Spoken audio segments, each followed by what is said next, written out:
पूजा 3 साल की थी जब पूजा की माँ 2 जुड़वा बच्चों को जन्म देने के साथ ही स्वर्ग सिधार गई। माँ की गोद क्या छूटी, पूजा के कभी न खत्म होने वाले बदनसीबी के दिन शुरू हो गए।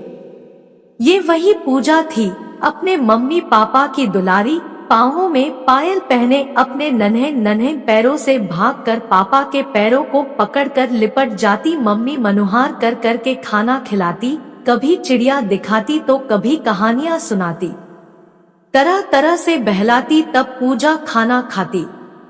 माँ की 13वीं तक तो सबने पूजा को हाथों हाथ लिया।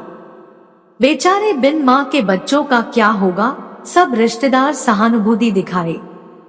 दोनों दुधमुहे जुड़वा बच्चों को तो 13वीं के बाद ही रिश्तेदारों ने गोद ले लिया। रह गई पूजा। सुनील का क्या होगा? 3 साल की बिन माँ की बच्ची को संभालेगा कि नौकरी पर जाएगा? रश्मि बुआ बोली, हाँ, कपिल भैया की दूसरी शादी कर देते हैं। छोटी बुआ बोली, बच्ची को माँ मिल जाएगी और घर भी संभल जाएगा। पूजा की माँ को गए अभी 2 महीने भी नहीं बीते थे और कपिल का दूसरा ब्याह रचा दिया गया। मधु पूजा की नई माँ बनकर आ गई। मधु की ममता सिर्फ उसके नाम तक ही थी, पूजा उसे फूटी आंख न भाती। दूसरी माँ के आते ही बाप भी पराया हो गया। कपिल जितना पूजा को प्यार करता या उसका ख्याल रखता, मधु उतना ही पूजा के साथ बेरहमी से पेश आती। इसलिए कपिल ने धीरे धीरे पूजा का पक्ष लेना छोड़ दिया। मधु छोटी सी पूजा से सारा काम करवाती, गलती होने पर बुरी तरह पिटाई लगा देती। कहाँ तो मान मनुहार करवा कर माँ के प्यार भरे हाथों से खाना खाती थी, कहाँ अब जो मिले चुपचाप खा लेती। 1 साल बाद ही मधु ने भी एक बेटी को जन्म दिया। अब तो पूजा के ऊपर दोहरा काम का बोझ आ पड़ा। छोटी बहन राजकुमारी की तरह रहती और पूजा नौकरानी बनी काम करती, झिड़की सुनती, मार खाती। ऐसे ही समय बीतता गया। छोटी सी पूजा 20 साल की बेहद खूबसूरत युवती बन गई। इसी बीच पूजा के पापा की भी हार्ट अटैक से मृत्यु हो गई। पूजा विवाह के लायक हो गई थी। सौतेली माँ के भय से आक्रांत किसी भयभीत हिरनी सी पूजा की सादगी में लिपटी सुंदरता और सुशीलता को देखकर उसके विवाह के लिए कई अच्छे प्रस्ताव आने लगे। पर मधु सोचती कि पूजा का विवाह कर दिया तो घर के काम कौन करेगा, मुफ्त की नौकरानी कहाँ मिलेगी और इसके विवाह में खर्चा कौन करेगा। मुझे मेरी बेटी का भी तो विवाह करना है। क्या करूं ऐसा कि सांप भी मर जाए और लाठी भी न टूटे। मधु ने सब जगह ये अफवाह फैला दी कि पूजा की कुंडली में दोष है कि ये विवाह होते ही विधवा हो जाएगी। जो इससे विवाह करेगा वो शीघ्र ही मर जाएगा। इस तरह वो अपनी चाल में कामयाब हो गई। धीरे धीरे रिश्तेदारों में ये बात फैल गई और रिश्ते आने बंद हो गए थे कि एक दिन एक 70 वर्षीय बूढ़ा आदमी आया और उसने कहा कि वो इन अंधविश्वासी बातों को नहीं मानता और पूजा से विवाह करना चाहता है। इस विवाह के बदले वो मधु को 5 लाख रुपए भी देगा। लालची सौतेली माँ 5 लाख मिलने की बात सुनकर फूली न समाई और उसने पूजा का रिश्ता उस बुढ़े आदमी से तय कर दिया। पूजा सौतेली माँ के आगे खूब रोई, गिड़गिड़ाई, मिन्नतें करी कि वो जीवन भर घर के सारे काम करेगी, उसका विवाह उस बुढ़े से न करे। पर मधु कहाँ मानने वाली थी। माँ, मेरा विवाह उस व्यक्ति से मत करो, मैं उम्र में उसकी बेटी बराबर हूँ। पूजा रोती हुई मधु के पैरों पर गिर गई।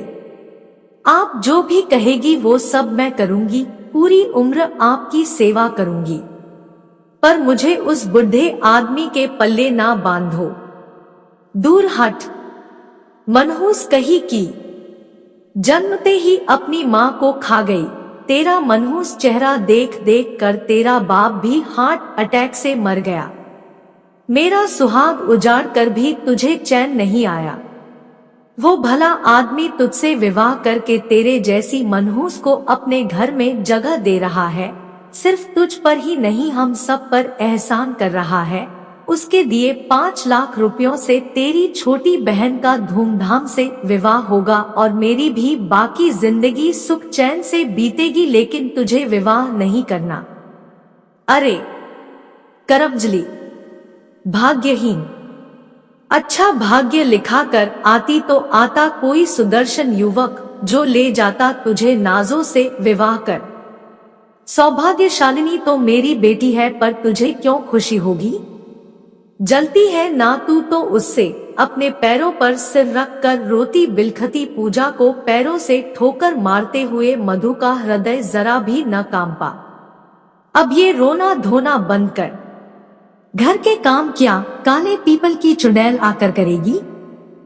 महारानी को कोई देव पुरुष चाहिए विवाह करने के लिए। बड़बड़ाती हुई मधु वहां से चली गई। पूजा अपने आंसू पोंछकर चुपचाप उठी और मन ही मन कुछ ठान कर कामों में लग गई।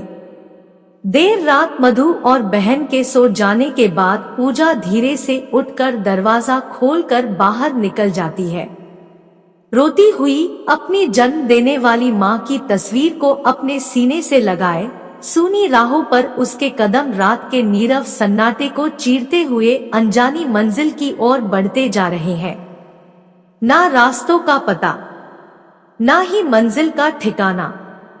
दुख की अधिकता इतनी कि जीने की मानो चाह ही शेष न हो। दिसंबर की हड्डी जमा देने वाली ठंड में बिना ऊनी वस्त्रों के चेतना शून्य पूजा ने देखा सामने आग जलाकर कोई साधु बैठा चिलम पी रहा है। वो वहां पहुंचकर एक कोने में बैठ गई। साधु पूजा को देखकर बोला, कौन है बेटी तू? इतनी रात गए ठंड में इस शमशान में कहां से आई? तुझे डर नहीं लगा यहाँ आते? बाबा, घर से निकली तो मुझे भी नहीं पता कि मैं कहाँ जा रही हूँ। बस चलती चली गई जहाँ कदम ले गए, और यहाँ शमशान तक कैसे पहुँच गई ये भी ज्ञात नहीं। रही बात डर की, तो मृत इंसानों से ज्यादा डरावने तो जीवित इंसान होते हैं, जो जीते जी ही मार देते हैं। मैं भी जीवित किंतु मृत समान ही हूँ। सिसकियों के बीच पूजा बोली, बेटी ऊपर वाले पर भरोसा रख, वो कभी किसी के साथ अन्याय नहीं करता। पूजा की दुख भरी कहानी सुनकर साधु बोला, तू अपनी मर्जी से यहाँ नहीं आई, तुझे यहाँ लाने वाला वही सबका मालिक है। मैं एक औघड़ बाबा हूँ, मेरा कोई एक ठिकाना नहीं, कभी यहाँ तो कभी वहां। मैं तेरा दुख दूर करूंगा, तू चिंता मत कर और उस आदमी से खुशी खुशी विवाह कर जिसे तेरी सौतेली माँ ने पसंद किया है। बाबा, उस बुढ़े से विवाह करने की अपेक्षा में यही इन मृत आत्माओं के पास रह जाना पसंद करूंगी। पूजा बोली, तू क्यों चिंता करती है बेटी? ये जड़ी बूटी रख, विवाह की उपरांत तू अपने पति को खिला देना। ये बड़ी सिद्ध जड़ी बूटी है, इसको खाने के कुछ देर बाद ही इसके प्रभाव से तेरा बुढ़ा पति एक सुदर्शन युवक में बदल जाएगा, उसका यौवन वापस आ जाएगा। किंतु बेटी इस बात का ध्यान रखना कि अगर वो अनाचार और अन्याय करेगा तो इसका असर जाता रहेगा और वो दोबारा वृद्धावस्था को प्राप्त हो जाएगा। बाबा, आप मेरे लिए मेरे माता पिता से भी बढ़कर हो। मुझे कुछ नहीं चाहिए, मैं यही आपके साथ रहूंगी, आपकी सेवा करूंगी। पूजा ने बाबा से जड़ी बूटी लेकर उनके चरण स्पर्श करते हुए कहा, नहीं बेटी, मैं ठहरा औघड़, माया ममता के परे, तुझे अभी जीवन जीना है। अब तू घर जा बेटी और सुखी रह। औघड़ बाबा ने पूजा के सर पर आशीर्वाद का हाथ रखते हुए आंख बंद करके होठों ही होठों में कुछ मंत्र बुदबुदाए और पलक झपकते ही पूजा अपने घर के बाहर खड़ी थी। अगले कुछ ही दिनों में पूजा का विवाह उस बुढ़े व्यक्ति से हो गया। बुढ़े ने वादे के मुताबिक 5 लाख रुपए मधु को दे दिए, जिसको पाकर मधु खुशी से भर गई। विदा होकर पूजा ससुराल आ गई। ससुराल में पैर रखने से पहले उसने अपने पति को औघड़ बाबा की दी हुई जड़ी बूटी के बारे में बताया और खाने का आग्रह किया। ये कैसे संभव हो सकता है? अगर ऐसा हुआ तो मैं दुनिया भर का सुख तुम्हारे कदमों में बिछा दूंगा, पूजा का पति बोला। आप मेरे पति हैं। अग्नि के समक्ष 7 फेरों के साथ ही मेरे सुख दुख, मेरा जीवन आपसे जुड़ गया। आपसे प्रेम के अतिरिक्त मुझे कुछ नहीं चाहिए। सिर्फ इतना ख्याल रखिएगा कि किसी के साथ अन्याय न हो, अनाचार की राह न चलना। बस यही हिदायत दी थी औघड़ बाबा ने। पूजा अपने पति को औघड़ बाबा की दी हुई जादुई जड़ी बूटी खिला देती है। कुछ मिनट के लिए पूजा के पति के चारों तरफ दूधिया प्रकाश फैल जाता है, जिसके कारण पूजा की आंखें चौंधिया जाती है। उसे कुछ दिखाई नहीं देता, किंतु दूधिया प्रकाश के उस आवरण के हटते ही अपने सामने खड़े दिव्य कांतिमय चेहरे वाले अत्यंत सुंदर सौम्य युवक को देखकर पूजा पलक झपकाना भूल एक तक देखती रह जाती है। पूजा का 70 वर्ष का बुढ़ा पति उस दिव्य औषधि के खाने से सचमुच किसी देव पुरुष सदृश हो जाता है। वो सुदर्शन युवक पूजा को बाहों में थाम कर कहता है, मैं सचमुच धन्य हो गया तुमको पत्नी के रूप में पाकर। तुम्हारे सतीव ने, तुम्हारे मित व्यवहार ने सावित्री की तरह मुझे एक नया जीवन दिया है। पूजा ने मन ही मन औघड़ बाबा को प्रणाम किया, जिनकी कृपा से उसने देवता सदृश पति पाया। सारे गांव वाले इस दैवीय चमत्कार को देखकर पूजा को किसी देवी की तरह मानने लगे। पूजा का पति उस गांव का जमींदार था, जिसने अपनी निर्दयी व्यवहार से कितने ही गरीब किसानों और मजदूरों से अंगूठा लगवाकर उनकी संपत्ति हड़पी थी। अब वो सिर्फ शरीर से ही युवा नहीं हुआ, बल्कि कर्मों से भी नेक और सहृदय बन चुका था। औघड़ बाबा की दी हुई हिदायत ने उसका हृदय पूरी तरह परिवर्तित कर दिया। न्याय की राह पर चलकर उसने सभी बंधुआ मजदूरों और किसानों की बंधक रखी पूंजी लौटा दी।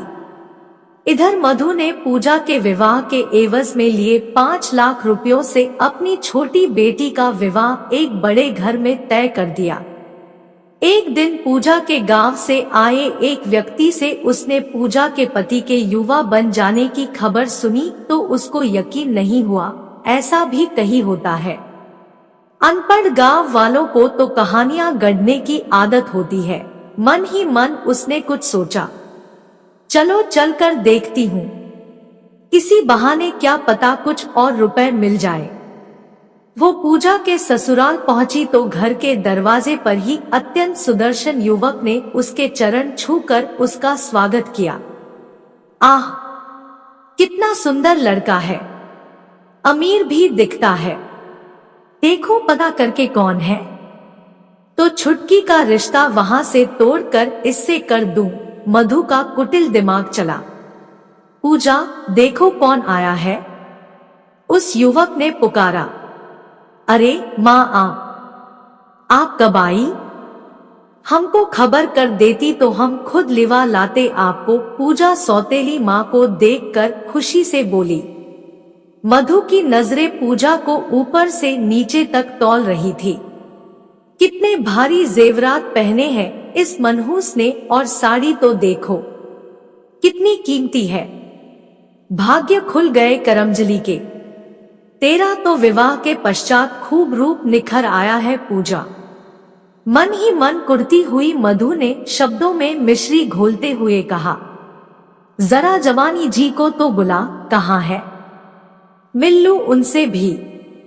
माँ, ये क्या बैठे हैं आपके सामने? पूजा मुस्कुराती हुई बोली। मधु सामने बैठे उस सुदर्शन युवक को आंखें फाड़े देखती रह गई।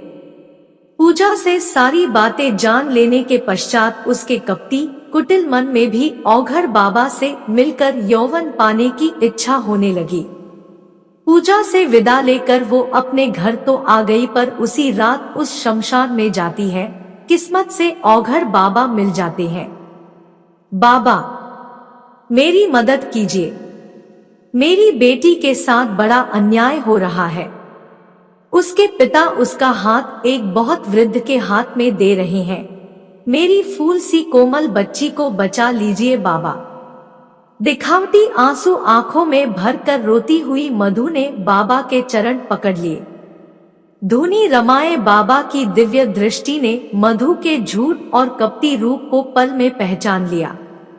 बेटी, मेरे पास सिद्ध जड़ी बूटी है जिससे बूढ़े से बूढ़ा व्यक्ति भी युवा हो जाता है, किंतु अगर कोई छल कपट से उसको हासिल कर ले तो वो घातक हो जाएगी, बाबा ने चेताया। मधु पर यौवन का लालच हावी था। विनाश काले विपरीत बुद्धि की दशा में उसने उचित अनुचित सब बिसरा दिया। मेरी बेटी का जीवन आपके हाथों में है, उसे बचा लीजिए। बेटी, मेरी बातों का ध्यान रहे, बुरी नियत से इसका उपयोग संकट में डाल देगा। मधु की असलियत जानते हुए बाबा ने उसे वो जड़ी बूटी दे दी और वहां से चले गए। मधु खुशी से दौड़ती घर आई और जड़ी बूटी खाने ही वाली थी कि उसके मन में विचार आया कि पहले छुटकी की शादी कर दूं, फिर इसे खाकर रूपवती बन चिर यौवन को प्राप्त कर किसी धनी और सुंदर लड़के से शादी कर सुखी जीवन बिताऊंगी। छुटकी की शादी कर उसको विदा करते ही मधु ने जल्दी से उस दिव्य जड़ी बूटी को खा लिया। कुछ ही देर में उसके आसपास काले धुएं का बादल छा गया। उस काली धुंध के छंटते ही ये क्या, मधु का पूरा शरीर झुर्रियों से भर गया। सन जैसे सफेद बाल, झुकी हुई कमर। पूजा की उम्र 50 वर्ष से 90 वर्ष की हो गई थी। अपनी ये दशा देख वो चिल्लाती हुई भागी, पर उम्र की अधिकता ने उसके घुटनों को जकड़ लिया। वो दर्द से कराहती हुई वहीं गिर पड़ी। उसकी चीख पुकार सुनकर लोग आ गए और उसकी ये दशा देखकर हैरान रह गए। कोई मुझे पास वाले शमशान में उस बाबा के पास ले चलो। औघड़ बाबा की चेतावनी याद आते ही मधु लोगों से गिड़गिड़ाती हुई बोली, कोई मेरी बेटी पूजा को बुला दो, मैंने उसके साथ बहुत अन्याय किया है। रोती रही मधु कहने लगी। मधु की अनुनय विनय सुनकर एक व्यक्ति उसको लेकर शमशान पहुंचा, किंतु औघड़ बाबा तो वहां से जा चुके थे। मैं नीच कपटी, मैंने पूजा के साथ बड़ा कपट किया। बाबा बाबा, मुझे मेरी गलतियों की सजा मिल गई, मुझे मेरा शरीर लौटा दो। पूजा और छुटकी ने मां की यह दशा देखकर उनको ले जाने की बहुत कोशिशें करी, डॉक्टर को भी दिखाया, किंतु मधु अपना मानसिक संतुलन खो चुकी थी। वो बस पागलों के समान मुझे माफ कर दो, मेरा शरीर लौटा दो, यही बुदबुदाती घर से निकलकर घिसटती हुई यहाँ से वहां उसी शमशान में घूमा करती। फिर अचानक न जाने कहां गायब हो गई। कहते हैं कुछ की बाबा ले गए अपने साथ, तो कुछ का कहना है मरकर उसकी आत्मा वहीं शमशान में रहती है आज भी। कहानी अच्छी लगी हो तो वीडियो को लाइक और शेयर करें। साथ ही चैनल पर नए हैं तो चैनल को सब्सक्राइब जरूर कर लें, ताकि ऐसी वीडियोज आपको मिलती रहे।